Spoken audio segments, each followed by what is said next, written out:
नमस्कार, मी अंकिता पाटणकर. आमच्या चॅनेलवरती तुम्हा सर्वांचे हार्दिक स्वागत. तुम्ही आमच्या चॅनेलवरती नवीन असाल तर खाली दिलेल्या सबस्क्राईब बटनवरती क्लिक करा.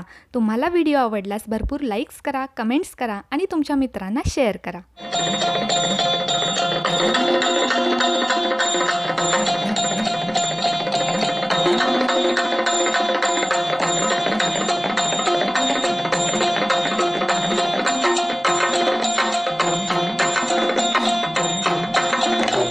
मराठी साहित्यामध्ये अजरामर ठरलेल्या अशोक बाळू पाटील यांच्या सुप्रसिद्ध कावडके या कादंबरीचे अभिवाचक उन्मेष पाटील, संकल्पना अंकिता पाटणकर. चला तर मग ऐकूया कावडके या कादंबरीचे क्रमशः वाचन.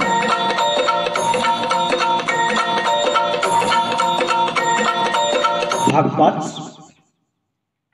दाट जंगलाने घेरलेलं कावडे पहाटेच्या धुक्यात बुडालं होतं. रान कोंबड्याबरोबर कुकुट कोंबड्यांनी सगळा परिसर दणाणून सोडला होता. पक्ष्यांचा किलबिलाट कडून पक्षी पिलांना आपण बाहेर जात असलेलं सांगत होते. पानापात्यावर जमा झालेले दवकणांचे थेंब टप टप असा आवाज करत होते. कडाक्याच्या थंडीनं सगळं कावडे गारठून गेलं होतं. पक्षी उडून गेल्यानंतर ऊब हरपलेली पिल्लं अधिक चिवचिवाट करत होती. कमजोर निर्जीव झुडपाने अंग कसलं होतं.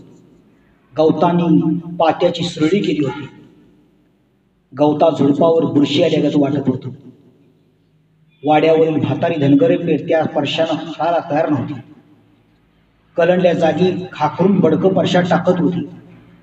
काही उठून चिलमीतला धूर परशाच्या धुरात सोडत होती.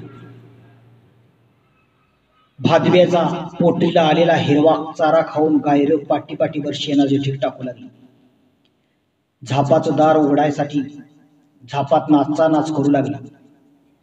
पिवळ्या फुलांची बारीक चणी, तोंडाला सहज येणारे गवताचे शेंडे, कवळा सेलका सेंडवल खाऊन मातारलेली शेरड साठ खणाणून सोडू लागली. शेपूट हलवून फळाला मुतून लेंड्या टाकू लागली. पोट रिकामी झालेली करड ब्या ब्या करून ओरडू लागली. पूर्व दिशा लालीला झाली. थव्या थव्यानं उडणारे पक्षी निश्चित ठिकाण गाठण्यासाठी स्पर्धा करू लागले.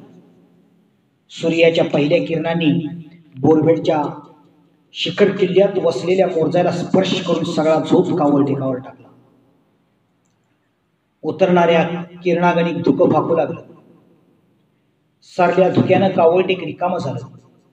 उंच डोंगर पठारावर वसलेलं कावडे, सभोवती सह्याद्रीच्या लहान मोठा डोंगर दऱ्या,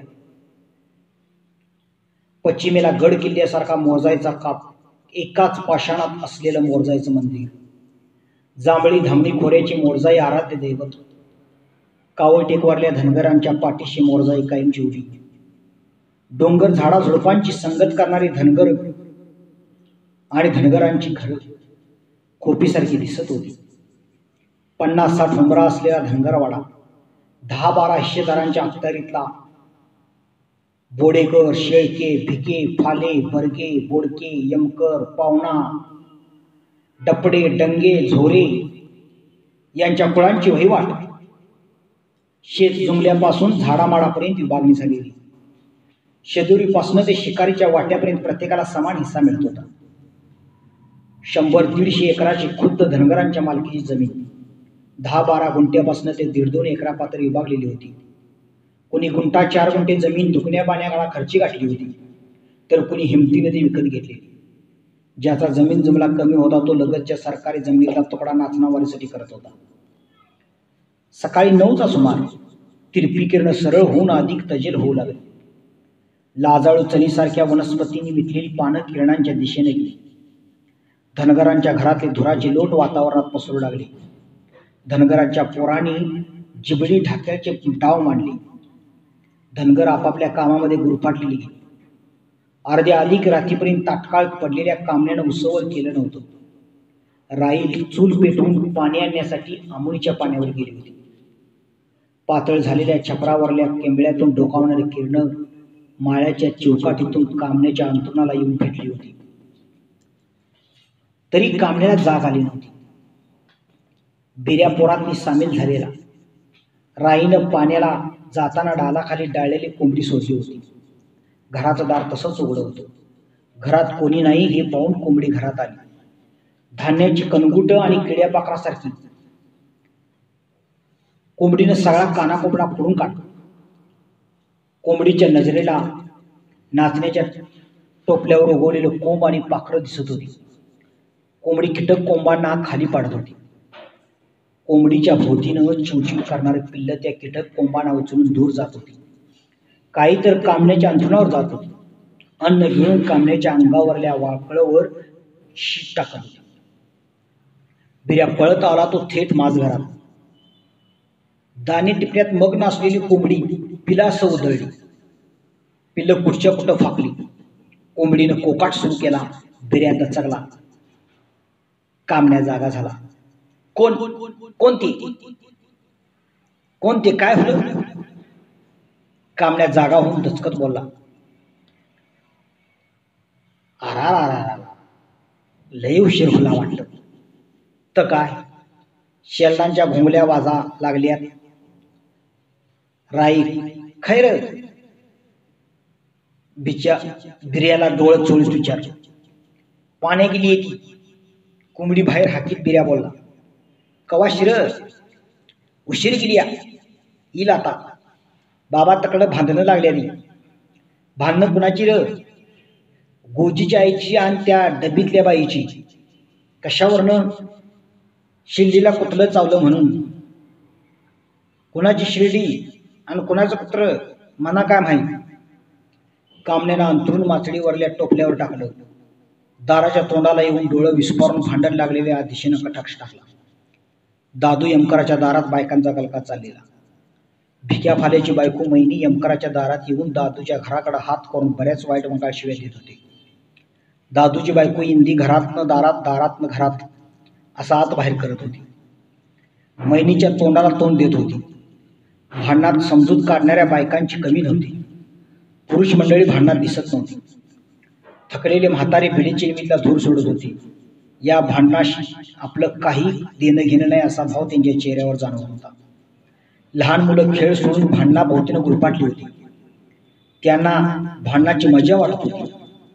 भांडणं मिटू नयेत असं त्यांना वाटत होतं. एकसारखी जागा बदलून ती आपल्या ठिय्या भांडणापासून हलवू इच्छित नव्हती. बराच वेळ आपल्या हुंबऱ्यात उभी राहून भांडणं बघतेली बोडक्याची जना म्हातारे हळूहळू यमकराच्या दारात आली. जड पावलानं पाठीवर हात बांधून तंतणाऱ्या इंदी मैनीजवळ आली. मैनीचा जोर कायम होता. रान घेऊन आली या माझ्या मुळावर. गावात जागा नव्हती तेव्हा वाड्यावर मोकाट सुटलं या. म्या सांगितलं नव्हतं त्याला चावायला. म्या गप घेतोय तर हिची फुगडी लईच. इंदीचं तोंड बंद होतं. अशी लई आहेस गप घेणारी. कशा पाळयास? इंदी बहिणीचं भांडण टोकाला गेलेलं. जवळ येऊन भांडण ढाळणारी बोडक्याची म्हातारी पुढे सरकत बोलली. अगं मैनी असू दे आता फरक कर.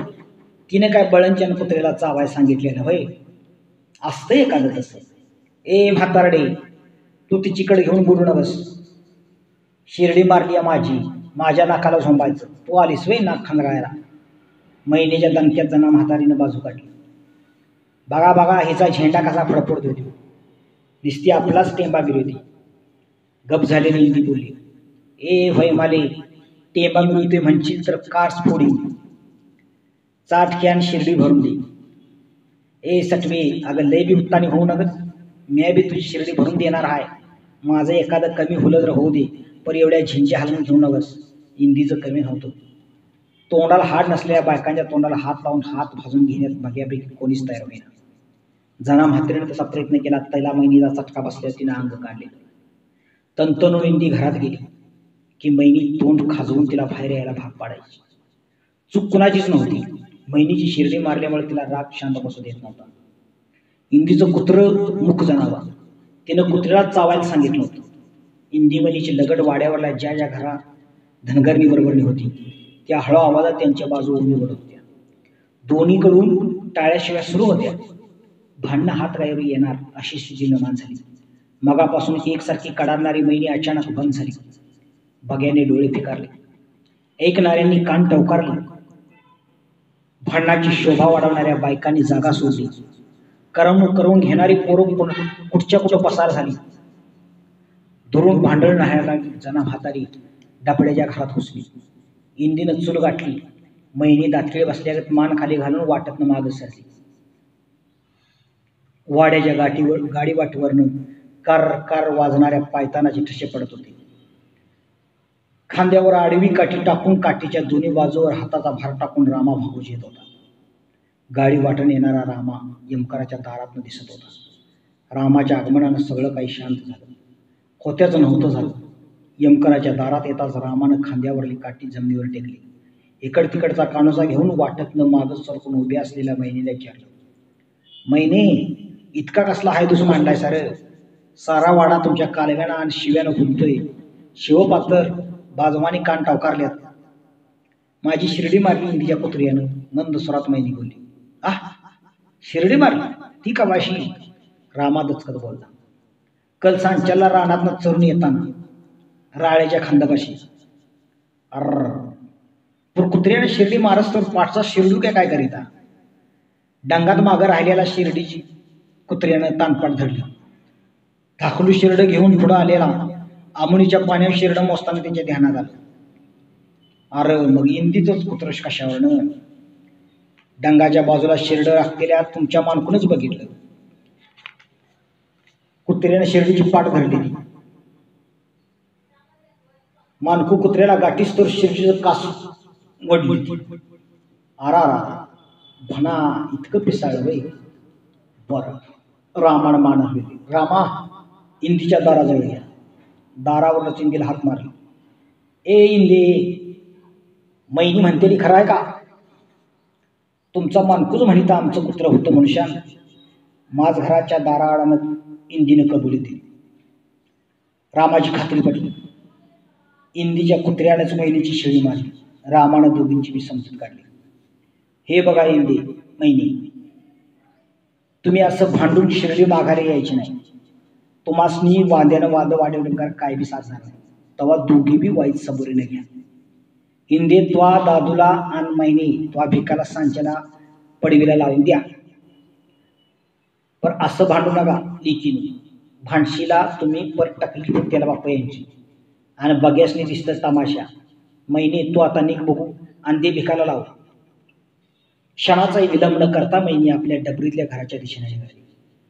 इंदी दरवाजात आत सरली. टेकलेली काठी परत खांद्यावर टाकून रामा आपल्या घराकडे वळला.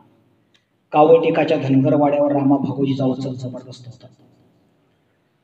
कामण्याचा चुलत चुलता वयाची 50 ओलांडलेला होता, परंतु अंगावरलं तेज 40 माणसाला लाजवेल असं होतं.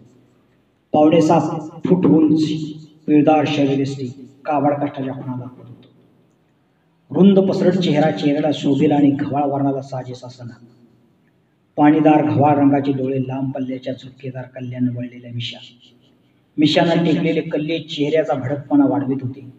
डोक्याला फिकट पिवळसर रंगाचा फेटा, अंगात 3 बटणी गुडघ्यापर्यंतचा अंगरकाप, कमरेला गोल लुंगीसारखं गुंडाळलेलं धोतर, खांद्यावरल्या घोंगड्याला दशीपासून वितभर अंतरावर तांबड्या पिळ्या रंगाची विण मारली, मनगडात त्रिकोणी तांब्याचं कडं, हातात त्याच्याच उंचीची चिवकाठी, काठीच्या प्रत्येक पेरावर दुधीच्या वेलाची गोपन घालली होती.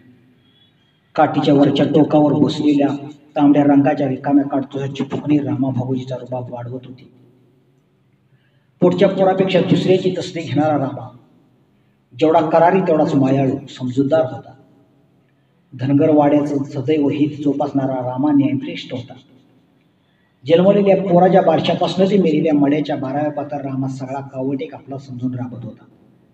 दुखण्या पाण्यापासून अडीअडचणीला सगळ्या बाजूनी सर्वांच्या गरजेला पडत होता. नवऱ्याचा रुबाब वाढविणारे रामाची बायको गिरजा कपाळभर कुंकवाचा मळवड भरून त्याची पाठ राखण करत होती. सरळ हाताने इतरांच्या मतीला पडत होती. आपल्यात असेल तर गरजूंना रिकाम्या हाताने परत पाठवत होती. 3 मुलांपैकी पहिला दशरथ, दुसरी बिबीला गारुड्याच्या धनगरवाड्यावर दिलेली, शेवटचा मानकू. दशरथ शेतीची कामं करून फिरस्ती सांभाळत होता. मानकू शेरडापारडांचं सांभाळत होता. सगळी पोरं हाताखाली आली. रामाच्या प्रभावाखाली वाढलेली पोरं संसाराचा गाडा नीट चालवत होती. हाताखाली 3-4 एकर जमीन असल्यामुळं घरात अन्नधान्याचा तुटवडा नव्हता. 2 खंडी शेरडं आणि खंडीभर पारडं असल्यामुळं आर्थिक बाजूसुद्धा गरजेपुरती होती. एकट्या रामाचा वाड्यावर निस्ता संसार चालला होता, त्यामुळे त्याला इतरांना मदत करायला फुरसत होती. चुकीच्या दिशेनं वाटचाल करणाऱ्या शेतवडीला फेरफटका मारून रामा दारात आला. उन्हाची तिरपी किरणं आग उगत होती. पाशळ्या डालाखाली डाळलेल्या 5-6 करडाने डालाच्या मोठ्या ठोपक्यातून मुडकी बाहेर काढली होती. आधीच बेबाट करणारी करडं समोर रामाला बघून मोठ्याने ब्या ब्या करू लागली. कोणीतरी येऊन आपल्या या पिंजऱ्यातून सुटका करावी अशी करडांना आशा होती, म्हणून ती वरडून सतत जागा बदलत होती. मुंडकी ढोक्यातून आत बाहेर करत होती. त्यांची केविलवाणी अवस्था बघून रामाला वाईट वाटलं. त्यानं गिरजाला हाक मारली. गिरजा, अगं ए गिरजा, खय आई. रामाचा एका आवाज ऐकून गिरजा बाहेर आली. का व काय होलं? अगं त्या करडासने अजून पात्र उन्हात कशात ठेवलीस?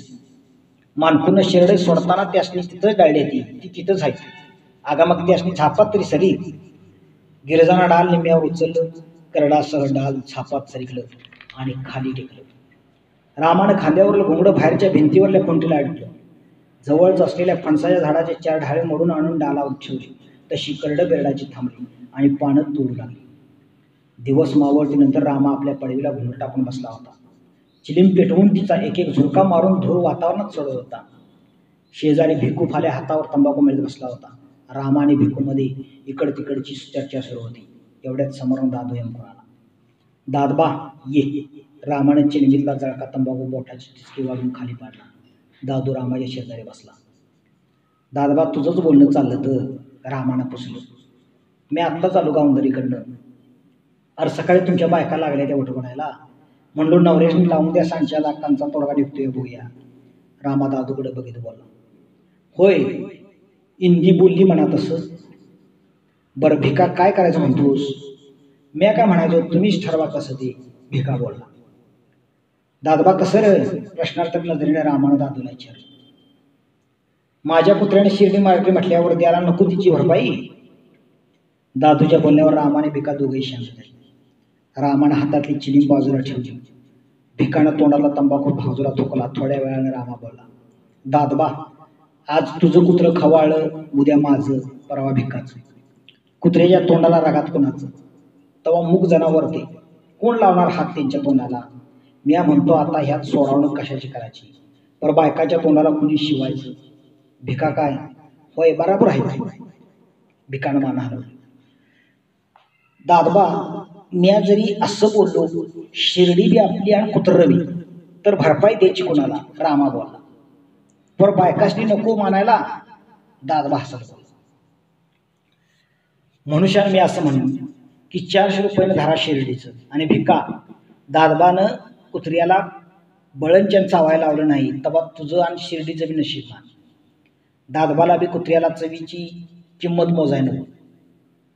पर बायकांच्या बोलण्यात राहायला नको. तवा दादबा तुला 2 बोटं मोज भिकाला आणि पहिलं त्या कुत्र्याचा बंदोबस्त कर बघू. रामानं तोडगा काढला. दादू आणि भिका दोघं बी शांत होते. दादबा आणि रामाकडं भिकाकडे कटाक्ष टाकला. भिका आपली नजर जमिनीला खेळून होता. भिकाच्या गप्प असण्यावर रामाने भिकाला पुसलं. भिका, तुला तोडगा परवाडलाय ना? होकारार्थी मान हलून भिका बोलला. तिने काय बळणच्यान सांगितलं तर कुत्र्याला चावायला? खरं भिका, तुला कबूल हाय म्हणून तुझ्या बायकोला मान्य दिलं असं नाही. तेव्हा तो महिनेला सांग दादबाने शिर्डीची समजी रक्कम मोजली म्हणून. नाहीतर ती दादबाच्या दारात येऊन घालून पाडून बोलत बसत. तुम्हासनी म्या समजी आणि तुम्ही समजून बी घेशीला. पर बायकासनी कोण सांगणार? रामाने भिका दादू समोर बायजवार मांडलं. होय, नाहीतर महिनी रोजच्याला माझ्या बायकोपाशी शिर्डी जोखरीत बशीन. दादबा हसत बोलला. नाही, मी तिला तसं करू द्यायचं नाही. तिला कसं सांगायचं ते मी सांगतो, तुम्ही हुर करू नका. भिका सुद्धा हसत बोलला. हसऱ्या मनानं आणि चेहऱ्याने भिका दादूनं रामाची पडवी सोडली.